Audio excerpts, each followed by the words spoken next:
My guest now, Dr. Shantanu Sen is the TMC spokesperson, Sandeep Shastri, National Coordinator of Lokniti, Sajjan Kumar, political analyst, Neerja Chaudhary, senior journalist, and Anila Singh, spokesperson of the BJP.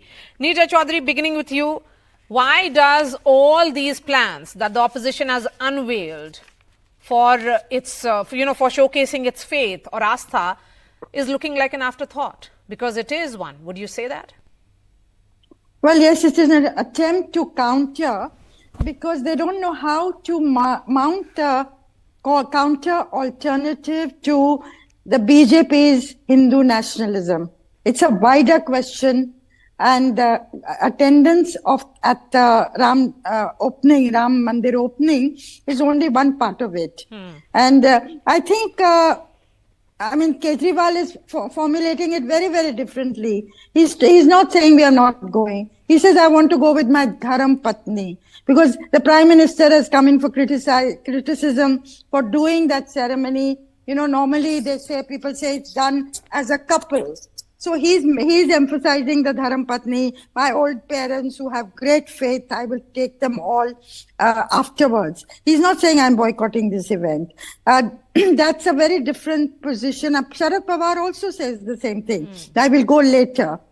Akhilesh Yadav has said similar things. Ram ka bulawa aega to jayenge. But Congress has taken a position very different. That religion is personal, a private thing, and that BJP is politicizing it for election purposes, and that's why they're not going. So I think that they are in a dilemma on how to counter this, because the benefit of what is going to happen on January 22 is likely to go to the BJP, because people see the temple construction, they give the credit for it to Narendra Modi. Yes. So, what is Congress losing in its political communication here, Sandeep Shastri? What is it really missing?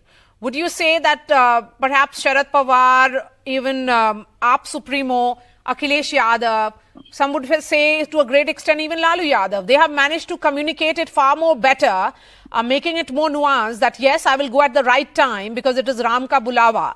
Ram, calls his devotees, rather than making it about political project or religion matter of private spaces. Maria, among the official responses from the opposition which came out, the Congress response was among the first. And then, as you saw the reactions to those responses coming, I think the other leaders have calibrated their responses a little more carefully. So being the one who came up with the first response, I think there could have been a tactically better response, as I said on your show earlier, that we are not going on 22nd because it is a authentically political event. We will go later because we too are intensely devout Hindus. Now, something like that would have been more effective than how they actually put it out. And that's what subsequently political leaders have done from the opposition in response to the invitation. But Maria, I think there is a bigger point. You have titled this whole discussion as the whole debate on competitive Hindutva. But I think what I see it is being seen from the lens of all sides trying to appropriate Hindutva. It's not just about competitive Hindutva, it's about appropriating Hindutva. Do you think that appropriation is a wrong pitch to play on, Sajjan Kumar? Because the real appropriation has been done by a party which believes in that ideology. So others are playing catch up here, while the BJP will be able to communicate to the people of India at large that yes, it is something that was mentioned in their manifesto, something that they believed in, and finally it's the realization of that dream and a promise. Yes, because Hindutva is primarily a populist discourse. It brings religion as the popular imagination of the religiosity, not a very orthodox or a conservative version of Hindu religiosity. And that is why if you want to appropriate Hindutva, you cannot take cover behind the authorities like Shankaracharyas who represent the conservative aspect of Hindu religiosity.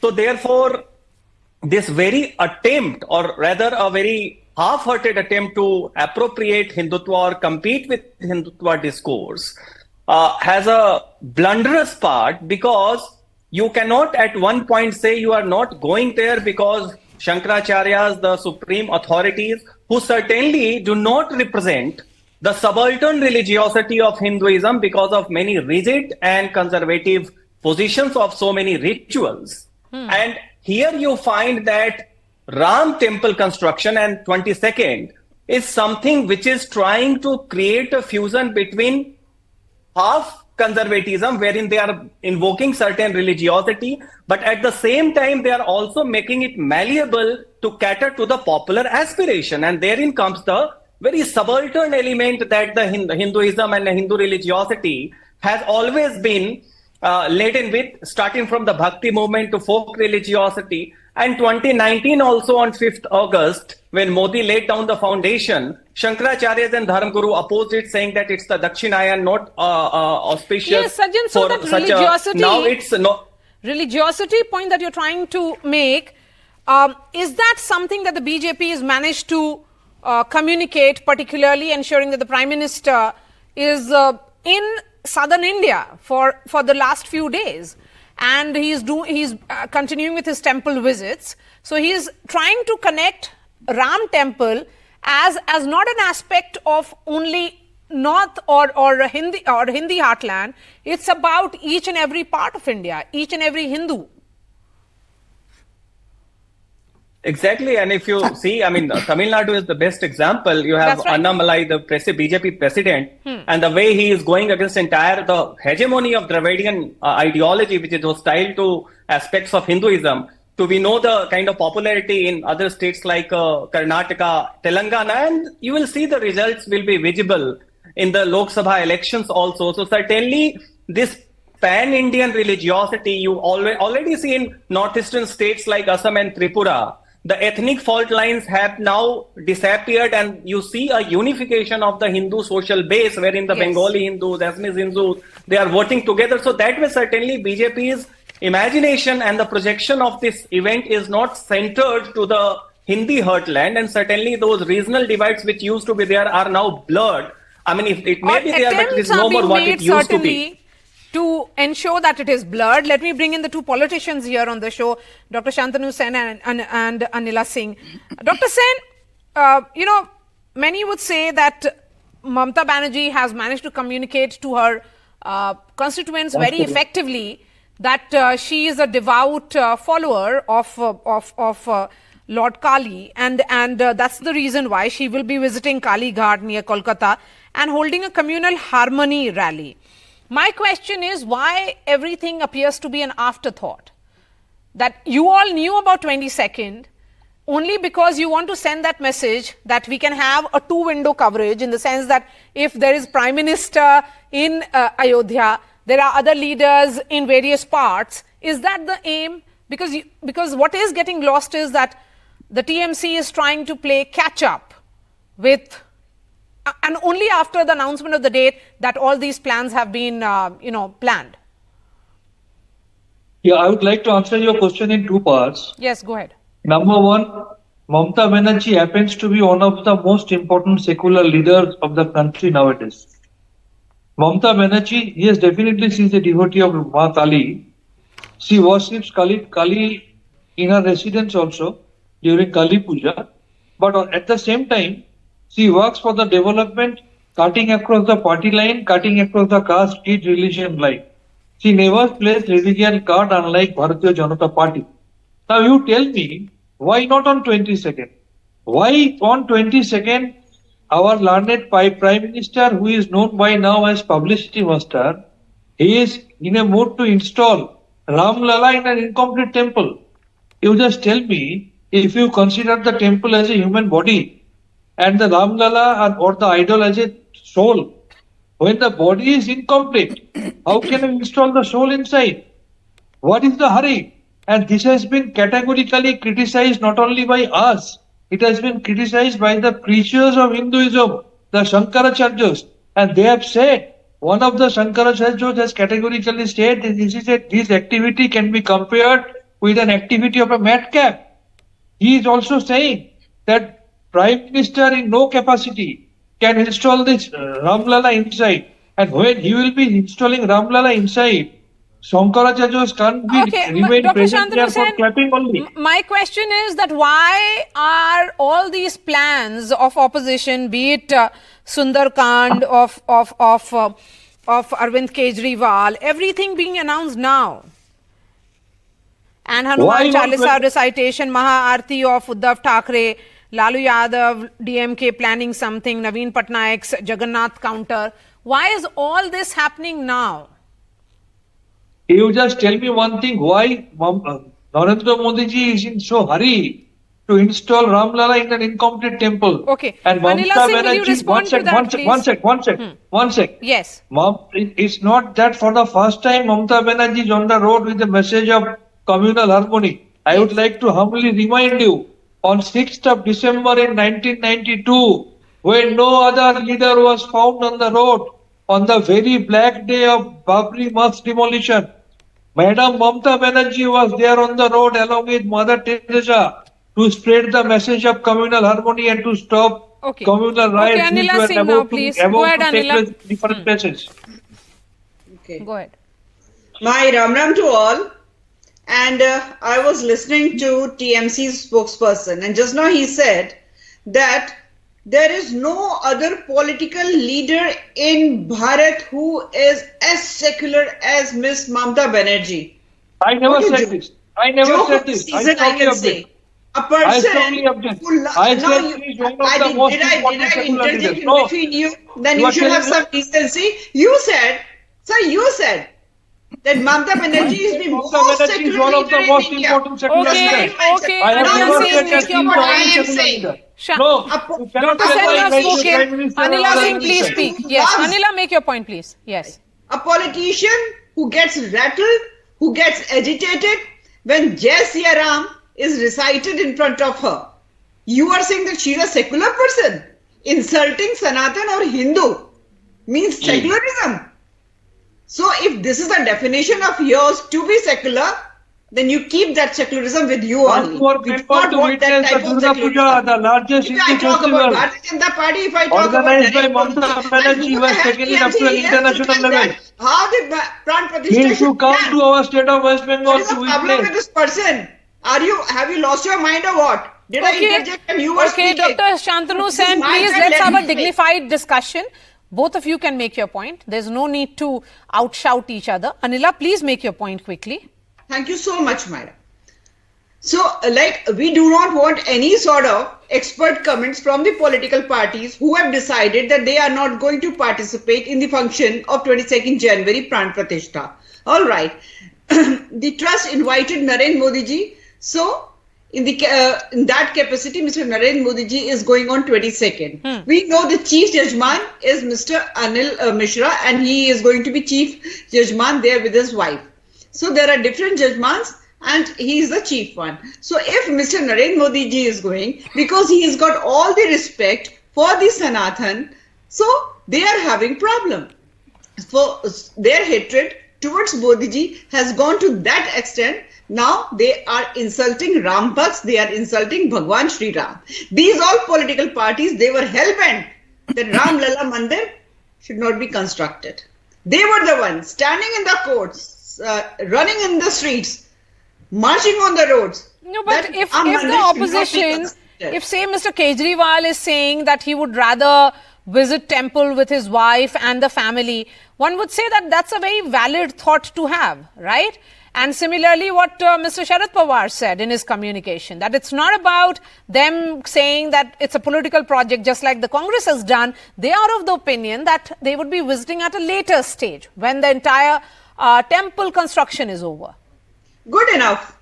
If they want to visit Ram Lalla temple later on, they can. Yes. But what about all those statements coming from all these political parties? If I talk about Aam Aadmi Party or NCP as well, that why this thing is happening, why Pran Pratishtha is happening, temple is incomplete, though Garbhagriha is complete. So everything is there, and we know it very well. When Pran Pratishtha happens, it is being decided by the priests of that temple and Dr. the Shantanu Jyotish. Sen, So please respond. both the parties Could decided the that India they- parties Nothing to do with have Shankaracharya. come out with a more calibrated, well thought out statement which would have sent a message that all these parties have similar opinion rather than, giving a very mixed signal? Because if Yeah, I am India parties are immensely- fighting the elections jointly and Hinduism and competitive Hindutva will be a talking point going ahead, then shouldn't there be a unified messaging? एक clear message आपकी तरफ से. First of all, I am immensely pained by the lie that's spread by our learned BJP spokesperson following his other political leaders of his own party, number one. Number two, if you want to know how Hinduism is respected in our state of West Bengal, please do come to our state of West Bengal during Durga Puja, the largest festival of Hindus, which has been recognized by UNESCO by giving Intangible Heritage Award. You come here, how the Hindu festivals are maintained, how the Hindu festivals are observed along with the other festivals of other religions as well. Unlike BJP, who believes in divisive politics only, and that too during the time of election. In 2014, they tried to play the religion card in 2019 as well. In 2014, they faced the election with some false promises. They failed. In 2019, they tried to portray a pseudo-Hindu, a pseudo-nationalism narrative that has been clearly unveiled by the then governor, Mr. Satyapal Malik. And now they know, as they are far away from development, the country is burning as a whole. Now they are trying to play this religion card. But this time, this is not going to yield any result. Okay. Because Quick they have been response, unmasked Anila, in and then front of I people go of back India. to the experts and wrap up this discussion. Please go ahead, Anila. I mean, they are not able to understand one simple fact. They have not taken rather the lesson from 2014 election, 2019 elections. Stop this rant that they simply talk about religion. They give lots of respect to their astha. They are not doing any development. Sir, we are doing development work. That is why we have become fifth strongest economy.